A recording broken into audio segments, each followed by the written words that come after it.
Donc on va s'intéresser à la correction du 20-24, page 300. Donc le premier exercice, c'est un petit calcul de taux d'évolution quand on a des valeurs initiales et des valeurs finales, ou valeur de départ, valeur d'arrivée.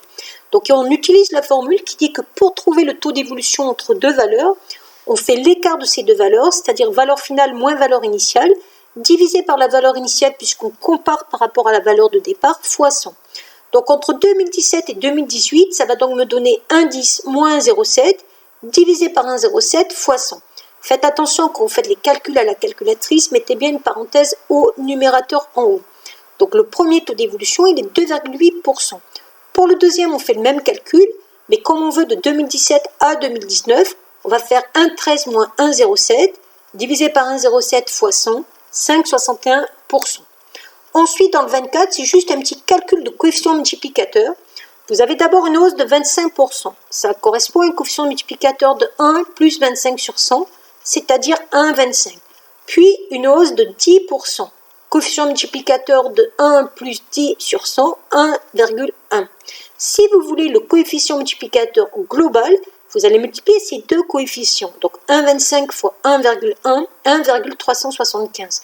Alors c'est pas demandé, mais moi je vais vous montrer qu'à partir de ça, on peut trouver le taux d'évolution. On sait que le quotient multiplicateur, c'est toujours 1 plus t sur 100. Donc pour trouver le taux d'évolution, il suffit de faire passer le 1 de l'autre côté en faisant moins 1, puis diviser par 100, on le fait passer de l'autre côté en faisant fois 100. Ça me donne donc une évolution de 37,5%. Bon, le reste de l'exercice, c'est comme ça. On va peut-être faire le 3. Une baisse de 42% correspond à un coefficient multiplicateur de 1 moins 42 sur 100, 0,58.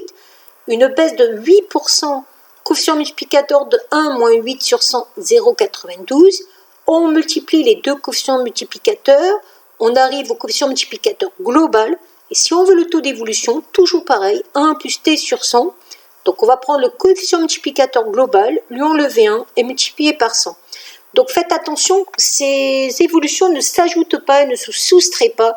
Il faut vraiment faire le calcul des coefficients multiplicateurs pour trouver les taux d'évolution au final. Voilà.